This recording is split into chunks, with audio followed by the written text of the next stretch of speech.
அனைவருக்கும் வணக்கம். நம்ம சேனல் புதுசாக பார்க்குறீங்க அப்படி வந்து சப்ஸ்கிரைப் பண்ணுங்க. அப்படி பார்த்துட்டு இருக்கவங்க லைக் பண்ணி கமெண்ட் பண்ணி ஃப்ரெண்ட்ஸுங்களுக்குலாம் ஷேர் பண்ணுங்க. நம்ம சேனலுக்கு நம்ம எந்த படத்தை பற்றி பார்க்க போகிறோம் அப்படின்னு பார்த்தோம்னா உயிர் தமிழுக்கு அப்படிங்கிற ஒரு படத்தோட ரிவ்யூ தான் பார்க்க போகிறோம். இந்த படத்தில் யாரெல்லாம் நடிச்சிருக்காங்க அப்படின்னு சொல்லி பார்த்தோம்னா நம்ம அமீர் முன்னேற ஹீரோவாக நடிச்சிருக்காரு. இவங்க கூட வந்து சாந்தினி அப்படிங்கிறவங்க ஹீரோயினாக பண்ணியிருக்காங்க.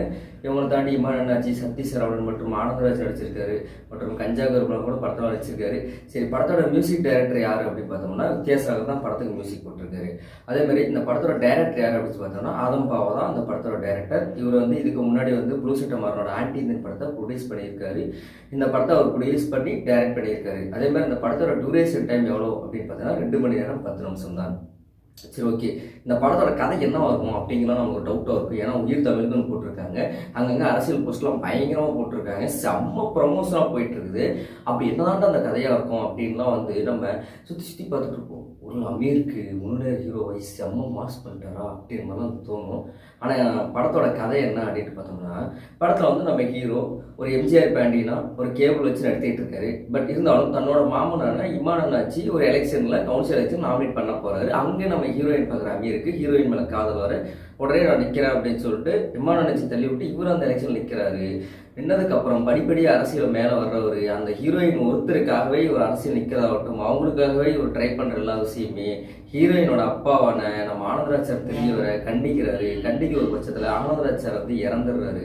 இறந்ததுக்கப்புறம் இந்த கொலைக்கு காரணம் ஹீரோ அமீரா தான் இருப்பார் அப்படின்னு சொல்லி ஹீரோயின் சந்தேகப்பட இவர் அரெஸ்ட் பண்ண, அதுக்கப்புறம் அவர் ஜாமீன் வெளியே வந்ததுக்கப்புறம் ஒரு எலெக்ஷன் வருது. அந்த எலெக்ஷனில் நம்ம ஹீரோயின் எதிர்த்து ஹீரோ நிற்கிறாரு. அது எதுக்காக நிற்கணும், யார் ஜெயிச்சாங்க, ஆனந்தராஜ் சார் யார் கொலை பண்ணாங்க அப்படிங்கிறதான் இந்த படத்தோட கதையே. ஸோ கதை இவ்வளோ லென்த்தாடா அப்படின்னு நினைப்பீங்க. நீங்கள் படம் பாருங்க, புரியும் உங்களுக்கே. பாசிட்டிவ்ஸ்ன்னு கேட்டிங்கன்னா எனக்கு தெரிஞ்சு அரசியல் டயலாக்ஸ், ஒளிப்பதிவு எல்லாமே ஓரளவுக்கு பாசிட்டிவாக தான் இருக்குது. ஏன்னா நீங்கள் ரொம்ப சூப்பர்னு சொல்ல முடியாது, ரொம்ப மட்டமாக இருக்குன்னு சொல்ல முடியாது. ஓரளவுக்கு ஒரு ஆவரேஜாக இருந்துச்சு. நீங்கள் படம் பார்க்கும்போது அப்போ அது உங்களுக்கு புரியும். ஏன்னா படத்தில் எனக்கு பிடிச்ச விஷயம் அப்படின்னு எடுத்துட்டோம்னா அது பெருசாலாம் இல்லை. பட் இருந்தாலும் முடிஞ்ச அளவுக்கு அங்கங்கே வந்து ஒரு அமைதி படம் மாதிரியே கொண்டு வரணும் முயற்சி பண்ணியிருக்காங்க. இதுலேயும் எம்ஜிஆர் ரசிகராக நம்ம ஹீரோ இருக்குனுங்கிறதுக்காக அங்கங்கே எம்ஜிஆராக நடிக்கிறாரு.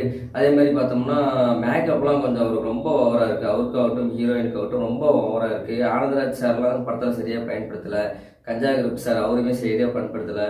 நம்ம அமீர் சார் கூடயே எந்த டைம் இருக்கிற மாதிரி சக்தி சரவணன் சார், இமான் அண்ணாச்சி படம் ஃபுல்லாகவே வர்றாங்க. அப்படி சில டைலாக்ஸ்லாம் சொல்லியிருப்பாங்க, கவுன்சில் எலெக்ஷனே இல்லாமல் இருக்கணும் அப்படிம்பாங்க. ஏன் அப்படின்னு கேட்கும்போது எம்எல்ஏ எலெக்ஷனு எம்பி எலெக்ஷனு பொதுவாக பெருசாலாம் யாரும் ஜாதி பார்க்க மாட்டாங்க, கவுன்சில் எலெக்ஷனை மட்டும்தான் ஜாதி பார்ப்பாங்க அப்படிங்கிற விஷயத்துக்காக கவுன்சில் எலெக்ஷன்லாம் இருந்துச்சுன்னா அந்த நாடு நல்லாயிருக்கும் அப்படின்னு அமீர் ஒரு வார்த்தை சொல்லுவார். அதுக்கப்புறம் ரோட்டில் ஒரு சின்ன பிரச்சனை நடக்கும் 2 கட்சிக்கு இருக்கணும்.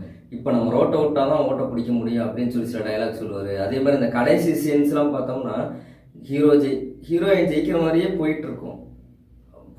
ஹீரோ வந்து ரொம்ப நொந்து போய் கண் கலங்கிலாம் வந்து உட்காந்துக்கிட்டு என்ன ஒரு வேளை தோத்துட்டான செத்து போயிடும் அப்படிங்கிற மாதிரிலாம் ஃபீல் பண்ணிருப்பாரு. அந்த ஒரு இடத்துல ஒரு சர்ப்ரைஸ் இருக்கும். அதுவுமே படத்தில் நல்லாயிருக்கும். மெயின் ஒரு ஃபைட் சீன் இருக்கும். அந்த ஃபைட் சீன்ஸ்லாம் பார்த்தோம்னா அதுவும் அவர் அரெஸ்ட் பண்ணி ஒரு வேணுக்குள்ள வச்சுருப்பாங்க போலீஸ் ஸ்டேஷனில். அந்த போலீஸ் ஸ்டேஷனில் அவர் இருக்கிற அந்த ஃபைட்லாம் பார்த்தோம்னா நம்மளுக்கு அவர் பழைய ராஜனா அந்த சீன்ஸ் நம்ம கண்ணு முன்னாடி வந்து போவார். அந்த அளவுக்கு ஃபைட் அட்டகாசமாக பண்ணியிருந்தாரு. நம்ம ராஜ்குமார் வந்து ஒரு மாவட்ட செயலாளராக இருந்திருப்பாரு. அவருமே பார்த்தீங்கன்னா அவர் வர சில சீன்ஸ் நல்லா காமெடியாக இருக்கும். காமெடி ட்ரை பண்ணியிருக்காங்க. பட் இது ஒரு அரசியல் படம் உயிர் தமிழுக்குன்னு பார்த்த உடனே இது அரசியல் படம் அப்படின்னு நினச்சிருப்பீங்க. இது வந்து ஒரு 40% தான் அரசியல் படம், 60% இது ஒரு லவ் படம் தான். ஏன்னா ஹீரோயின் பேர் வந்து படத்தில் தமிழ், அதை தான் உயிர் தமிழுக்கு அப்படின்னு சொல்லி வச்சுருக்காங்க. நீங்களாம் பெருசாக ஒன்றும் பில்டப் பண்ணி நினச்சிக்கோங்கண்ணா. இதை தாண்டி சொல்லணும் அப்படின்னு நினச்சிங்கன்னா படத்தில் லாஜிக் மிஸ்டேக்ஸ் வந்து நிறைய இருக்குது. திரைக்கதை இன்னும் கொஞ்சம் நல்லா பண்ணியிருக்கலாம். அதேமாதிரி அந்த படம் எடுத்து எத்தனை வருஷம் ஆச்சு அப்படிங்கிறது நிறையவே நமக்கு டவுட்டாக இருக்குது. இதெல்லாம் இன்னுமா திரைக்கதைலாம் பார்க்கும்போது ஒரு 4-5 வருஷம் இருக்கும்ல இருக்கும் அப்படின்லாம் நம்மளுக்கு தோணுது. நான் படம் பார்க்கும்போது எனக்கு தோணுச்சு. ஏன்னா பெரிய கண்டினியூஸ் மிஸ் ஆகிருக்கும் அப்படிங்கிற மாதிரி தெரியுது. ஏன்னா ஷூட்டிங் ரொம்ப கேப் விட்டு எடுத்துருப்பாங்க. ஃபர்ஸ்ட் ஹாஃப் ஃபுல்லாக பார்த்தீங்கன்னா ஹீரோயின் வந்து ஓரளவுக்கு நார்மலாக இருப்பாங்க. செகண்ட் ஹாஃப் பார்த்தீங்கன்னா ரொம்ப குண்டாக இருக்கிற மாதிரி இருக்கும். அதே மாதிரி நம்ம ஹீரோவுமே ஃபர்ஸ்ட் ஹாஃபுக்கும் செகண்ட் ஹாஃபுக்கும் பேசுனாலே வித்தியாசம் தெரியும். எல்லாத்தையுமே அங்கங்கே மேக்கப் பண்ணி சரி பண்ணி கொண்டாந்துருக்காங்க. இப்படி அந்த கண்டினியூஸ் மிஸ்ஸிங்லாம் நிறைய படத்தில் தெரியுது. பட் இருந்தாலுமே ஆல்ரெடி பார்த்த அவர் அரசியல்கள் தான். பட் அது அமீர் சார் ஃபுல் நேரம் ஹீரோவாக பண்ணும்போது ஓரளவுக்கு நம்மளுக்கு உட்கார வச்சிருக்குது. ஏன்னா பர்ஃபார்மன்ஸுன்னு எல்லாமே நீட்டாகவே இருந்துச்சு. நம்ம இறந்த மாரிமுத்து சாருமே கூட ஒரு ரோல் பண்ணியிருக்காரு. படத்தில் ஒரு சில காட்சிகள் வந்தாலுமே அவரோட பர்ஃபார்மன்ஸ் கரெக்டாக கொடுத்துருப்பாரு. கொஞ்சம் பெட்டராக பண்ணியிருந்தால் படம் நல்லா இருந்திருக்கும்.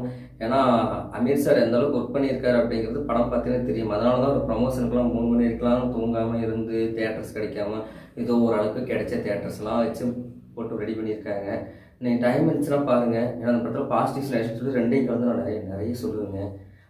போதும் டைம் இருந்துச்சுன்னா படம் பாருங்கள். ஆல்ரெடி படம் பார்த்துட்டீங்கன்னா படம் எப்படி இருந்துச்சு அப்படிங்கிறத கீழே கமெண்ட்டில் பதிவு பண்ணுங்கள். இன்னும் அடுத்த வீடு சந்திக்கும் முறை அடைந்து விடைபெறுகிறேன். நன்றி.